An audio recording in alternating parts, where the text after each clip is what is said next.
Hello ladies and gentlemen, Fox King here again, and today I'm going to be going over the Chronicle 2 dungeons, which are Goblin Kingdom, Castle Nebulous, and Rangulus Gorillas. Now, as I stated in the previous video, if you happened to watch that, the easy difficulty gives you a brief tutorial at the beginning of each room to show you generally how to clear it. And these are very helpful, and for the sake of brevity, I'm not going to reiterate anything that was explicitly stated there.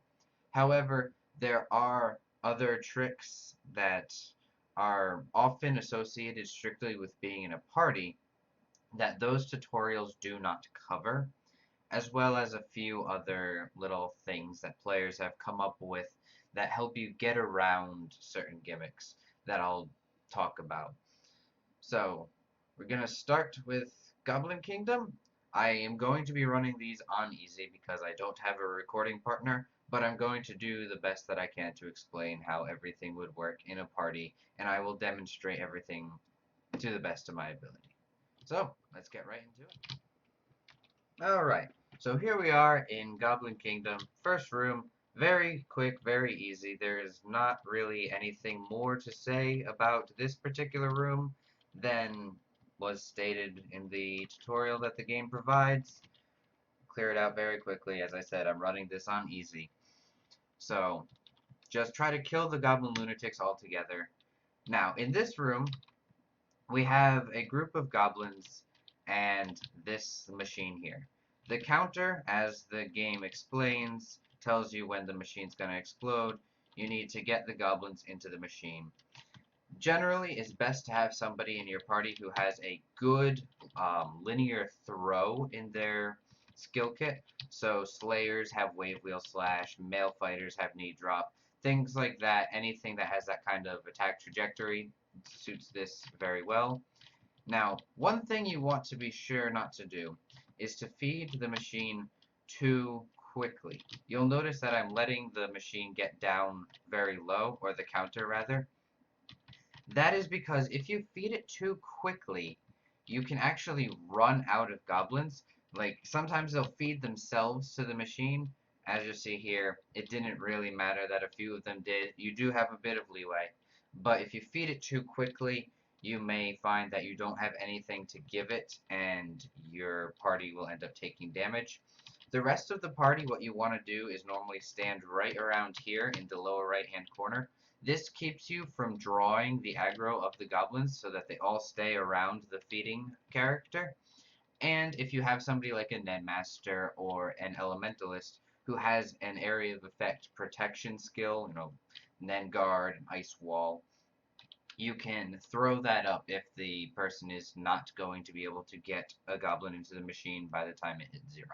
So that's just a nice little trick, and it's just generally where everybody goes. So lower right corner for everybody who's not feeding the machine. Only one person should feed the machine at a time, unless somebody is having a very hard time doing it. And if you don't have the throwing skill, you can just walk them in as I was doing. Alright, this room is Ollie. Now, Ollie has this thing where he throws a cage of spears. Anybody who played in old DFO was very afraid of that. However, that has been significantly nerfed to the point of not really being a threat anymore. So that's nice. If somebody happens to be caught in his cage of spears, another party member should simply attack the cage and it will free the person. If they're not freed within X amount of time, they will take damage and the spears will explode. And then they'll be able to move again. Now, I'm just clearing out all of these goblin trappers now. They're really not particularly threatening, but they can drop Taus, and as you've seen, a Tau captain dropped out of one. On higher difficulties, those can become very dangerous. So you just kind of want to keep the bags from accumulating. Don't let them drop down too much. Knock all the goblins out of the trees just so they can't do it anymore. Now, Ollie himself, he has an anti-cube skill. That's really the thing that you want to watch out for. And they do explain that, in which he will throw a huge amount of spears, like that. I just used a cube skill to show you. But when he does that, oops, that was silly of me. When he does that, it goes on cooldown.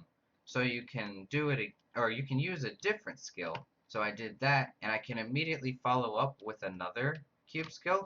So what people will like to do is they will trigger the spears with one skill, just making sure nobody's standing in front of him, and then while his spear barrage is on cooldown, you just throw everything you have at him to make the fight very quick.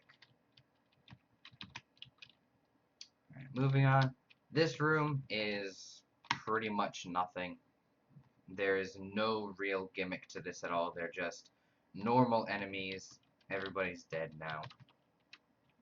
Now, this next room up here, the one right before the boss, this is a room in which the playing on easy on the tutorial will perhaps be the only time that you'll ever see somebody do it the proper way, and like the way the game is designed to have you do this.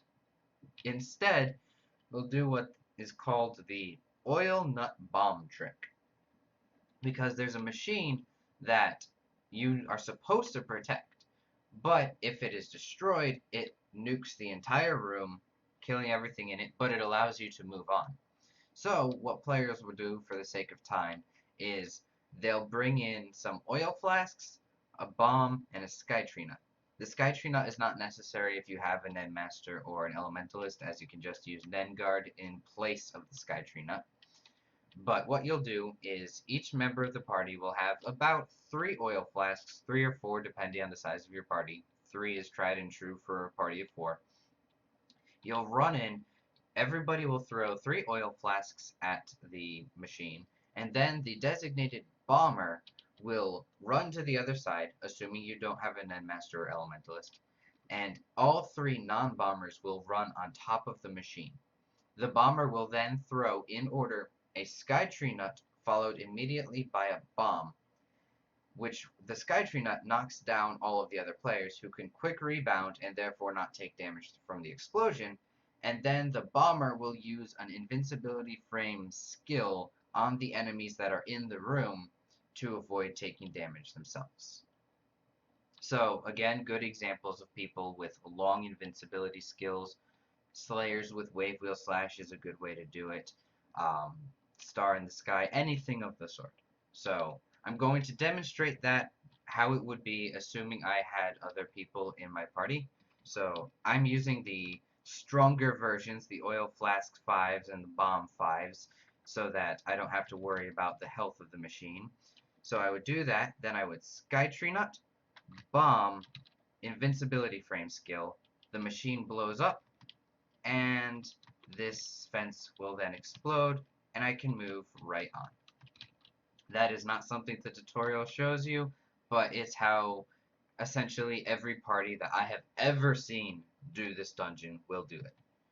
And then we get to the boss, and he's really nothing special. He has the 2 stages, the cart and the just plain goblin form.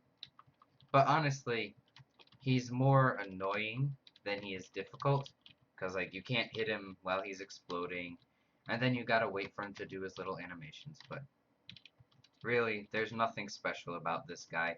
He is one of the easiest, if not the easiest, Otherverse bosses.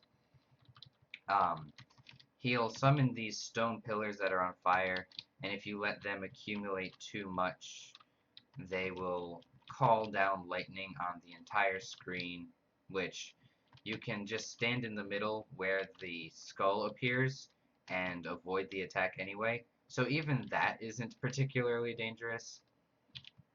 And you just kill him. Just throw everything you have at him. He has no anti-cube gimmick or anything of the sort. So, very easy. Alright. Take that. Then move on to Castle Nebulous.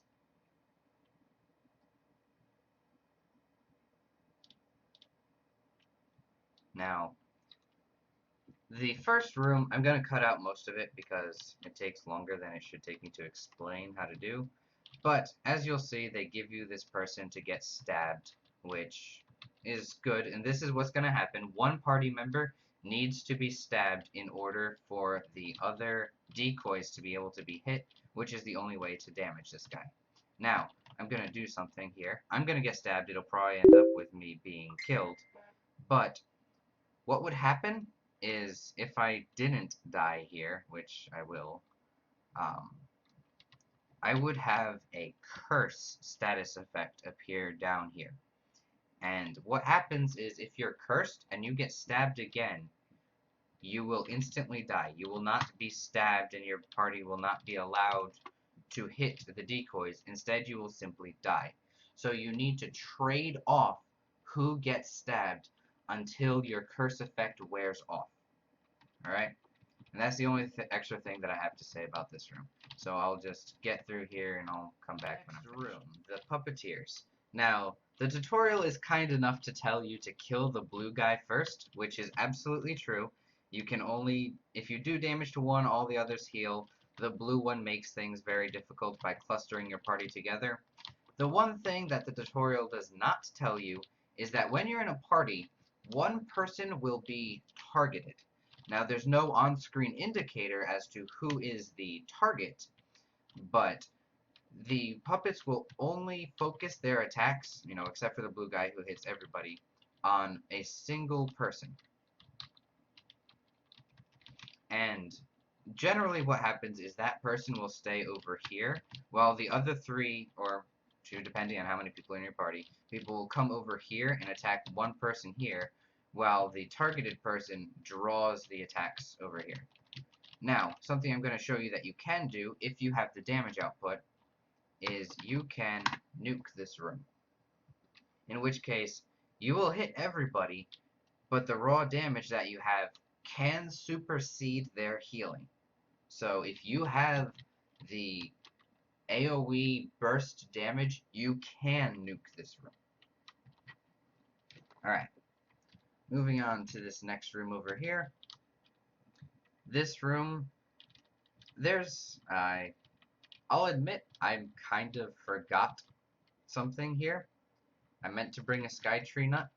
There is a gimmick that I have seen done before that I wanted to try. However, it is not a guaranteed success. Your timing has to be pretty much impeccable, in which you can throw a Skytree nut just as they're turning and separate the golden dragons from the rest of the dragons and make this very easy. Another thing that you'll do if you have a Nedmaster or an Elementalist, same deal, they're very helpful in Otherverse, is that you can, again, nuke the room. People just come right over here.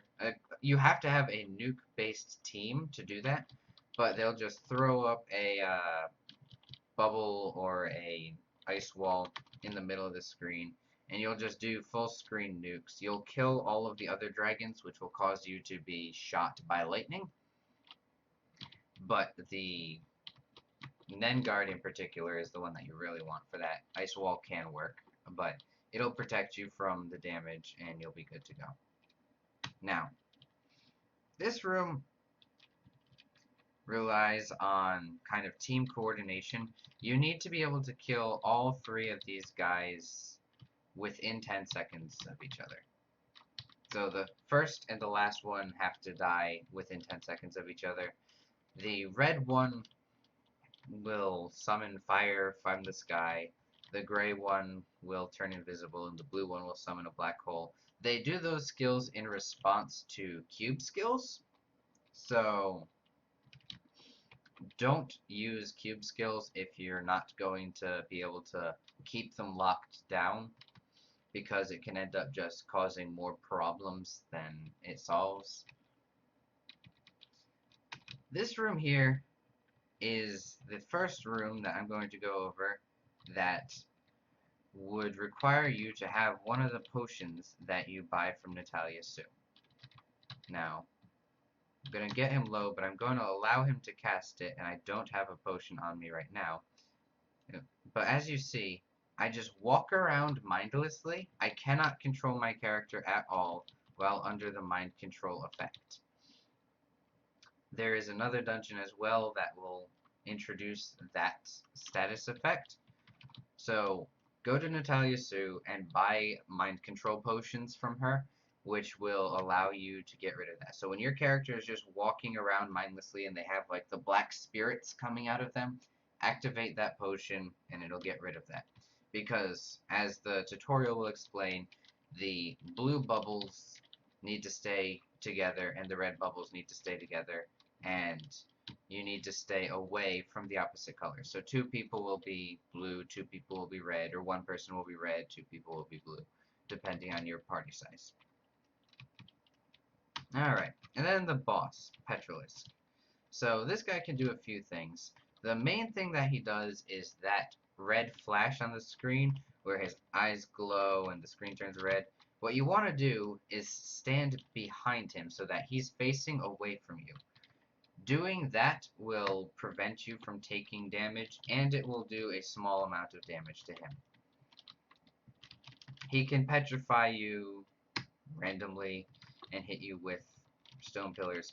Now this, when he summons 3 stone lizards and gets that casting bar over his head, you need to destroy the statue lizards and jump whenever his casting bar reaches full. You will only take damage from the stone clouds if you're standing on the ground. So just watch his head and destroy all the statues to be able to attack him again. You can't hurt him until all statues are destroyed. Alright. And he will endlessly summon these other lizards, so don't really bother focusing on them. Just allow them to die as collateral damage. Now, he will also do this, where he summons you to the other side of the room and causes you to be petrified, in which that is an extremely high level petrification. Also, the stone statues bounce you around really, really high and are extremely annoying. But you will need either a toy of Marvelous World or something of the sort, as I used in this instance, or the petrification potion, which you can buy from Natalia Sue. And as you can see, I'm not really taking him very seriously because I wanted to show you everything that he can do. But you see there, he takes damage when you don't get hit by his little red eye flash thing. And once he gets to a certain point in his life bar, he will actually stop fighting. Your characters will all be frozen, and he'll just essentially commit suicide. So you don't actually have to get him to 0 health in order to finish the fight. Alright, and the last dungeon is Rangelous Gorillas. The first room, there is absolutely nothing special about. You start in the lower left-hand corner. The only thing to say about it is don't walk directly up, otherwise these guys will end up shooting you. So just run immediately to the right when you enter the room and get behind them. They can't turn around, so they're pretty much sitting ducks once you're behind them. Very easy room. Now, this room, Boothrall will, very much like the puppeteers in Castle Nebulous, choose 1 character in your party to target. So that allows 1 person to keep him distracted and to guide him over the bombs, which are dropped by these orange suit guys, which are what cause damage to him. Otherwise, he has immense amounts of life and really isn't practical to kill with raw damage. So you just kill the orange guys and then lure him over the big black mine that they drop. Now, if Bruthrol hits you, he can apply a rather hefty bleed. As you see here, just on easy, it's not hurting very much right now, but on higher difficulties, and if he hits you more than once, that bleed can hurt a fair bit, so keep that in mind. If you're afraid of it, you can bring some kind of healing for that, mutated strawberries, bleed recovery potions, whatever. Right. Next room, again, not really gimmicky at all. These snipers are annoying in that they have a Neil the Sniper-esque reticle that they will use to hit you with, but in terms of an actual gimmick, there is none. It's just try not to get shot. and it's very hard to avoid, so chances are you will get shot by them, so just try to keep them CC'd or just kill them outright quickly to avoid taking too much damage from them. Alright, in this room here we have two enemies. Only one of them can actually be killed, and that is this guy, Indestructible Salvo. The guy with the shield is invincible. And what happens is, as you deal damage to Salvo, he will summon those guys on the side who you've seen who will shoot sections of the screen. Oh, interesting. He can also, upon taking some damage, summon this nuke. This is actually an unusual situation because he normally only does that when you deal excessive amounts of damage to him and the screen is flashing red. However, I'm glad that he did that because chances are he wasn't going to do it otherwise.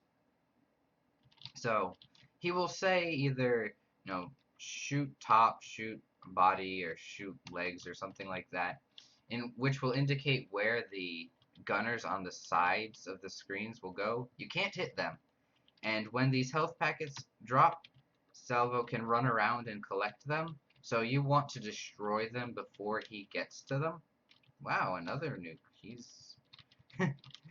He's being very nuke heavy this fight. It's odd. I actually often don't see that nuke very often. But you can see here at the center of the screen this little bunker comes up which protects you from the nuke. Although when you're in a party, you need more than one person to activate it. So the majority of your team needs to be standing here in order to cause that to rise out of the ground. Now you'll notice its position. That makes it difficult when the gunners are on the side shooting you because they not only do a lot of damage, but they can knock you out of it. So you will be better off trying to have, a Nen Master with you to cast Nen Guard or something, an Elementalist with Ice Wall. I know I've said that multiple times, but they really are helpful for these kinds of gimmicks in OV. The last thing I wanted to say about that is, as you may have noticed I was trying to fight him up on the top of the screen. The very top is safe from all of the gunners on the sides. So once he summons these guys, pretty much everywhere will eventually become, just a bullet hell that you don't want to be in. So take the fight to either the very top or the very bottom of the screen. Most people prefer the very top. So fight him up here. It will also prevent you from being all spread out if you need to activate like a Nen Guard or something. Because really, you don't want to rely on that thing right there. And it's just not very helpful in practice when you're in a party in the middle of a fight. Alright, this room, there is supposedly a gimmick with one-shot kill swagger in which he can kill you in one shot. I have never seen it in all of my days of playing. So perhaps it exists, but he normally dies so quickly he can be juggled, CC'd, anything, and his one-shot, one-kill chance is very low, so don't even worry about him. This is essentially a free room right before the boss, which is nice. Do that just for the sake of it.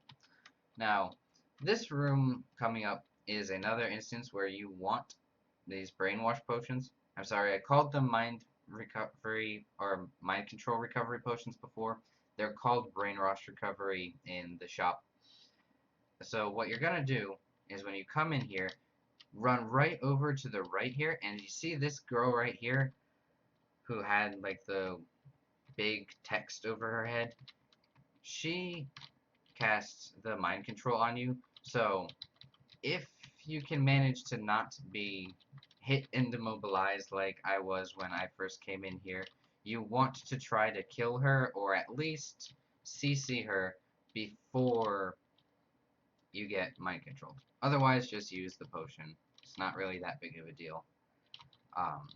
These guys up here, the very first enemies that you see, aren't really particularly dangerous. However, you do want to clear them out, because if you don't, a particular gimmick later on in the dungeon will be much, much harder with them around.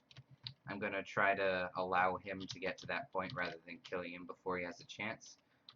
These snipers over here are the same deal as earlier in the dungeon. They're not really gimmicky, but they're extremely annoying because they have a high chance of immobilizing you by shooting you. And something that the boss himself does is that he'll throw sleep grenades, which you've probably seen multiple times, and he normally follows that up if you get hit by summoning the giant landrunner. What that does is it one-shots you. It moves very slowly, but if it gets to you, it will one-shot you. So you may want to be able to get rid of the sleep. When he does this, and you have these 4 floating guns over your head, this will only affect one person in a party, and it can transfer to other people. Do not run, and do not attack. Otherwise, they will shoot you and do massive amounts of damage. And he'll go invisible, roll around. And then the next stage that he's going to do, the next little gimmick that he's going to throw at us, should be summoning 4 robots. Here we are. What you want to do is destroy each of these. It's really not that particularly hard. They have very weak defense. They have a little bit of more life in higher difficulties, but if you don't destroy these, actually I won't destroy this one to show you, they will transform into flying robots. I know mechanics summon them. I don't play mechanics, so I don't know what they're called. Vipers, I think, maybe. Raptors, I don't know. But anyway, it can be extremely annoying to have a group of those things flying around. You can knock it out of the air and destroy it, which I'm going to do now. But it's best to just do what you can to kill off the little standing robots when you have the chance. Alright, now get him down so that he's at enough or low enough health to do the last gimmick that he's got in his little book of tricks. Right. And we're back. And this is what I'm talking about. So he will summon 2 lines of these landrunners, and one of them will always have smoke coming out of it, as you can see here. And that one will release a mini Nen guard that will protect you from the explosions of all the others. You cannot attack Grisham when this is going on, so you just have to go through the sequence. He'll summon a few lines of these, and once he's done, you can finish off the fight. Sometimes it takes him a little while to become actually hittable again, but there's nothing else that you have to worry about outside of his normal attack patterns from this point on. Once he does that, he's out of tricks. And we just, alright, finish him. So, like I said, that's everything for OV2. Feel free to tune in for OV3 coming up shortly, hopefully. Thank you for watching. I hope you learned something. Remember, just as another reminder, Natalia Sue, NPC right here, kind of covered up by people. She's the one with the shop for all of your status recovery potions. She sells you the oil flasks, the Skytree nuts, and the flame grenades for the thing I showed you in Goblin Kingdom. That's everything. You should be all set to go now. So, thank you all so much for watching, and I will see you next time.